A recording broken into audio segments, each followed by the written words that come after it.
আমি বানাবো আমার বেটুর মন ভোলানো পিৎজা। পিৎজা এটা মোটেই নয়, আমাদের ভাষাতে এটাকে ছিলকা বলেই ডাকে।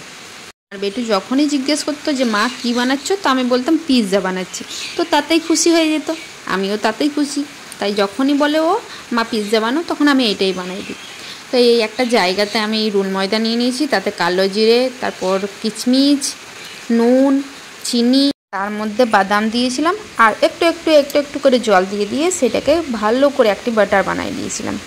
তারপর তাওয়ার মধ্যে একটু বাটার দিয়ে পরে সেটাকে দিয়ে দিয়েছিলাম। তো এটা আমি কখনো কখনো আমার বেটির জন্য স্কুলের টিফিনও বানাই দিই, তোমরাও বানাতে পারো। আর কখনো কখনো আমি বিকেলবেলাতে নাস্তাতেও বানাই। আর গরম চায়ের সঙ্গে খেতে কিন্তু খুব ভালো লাগে, তোমরাও ট্রাই করতে পারো। এই যে ছিলকা আমার রেডি।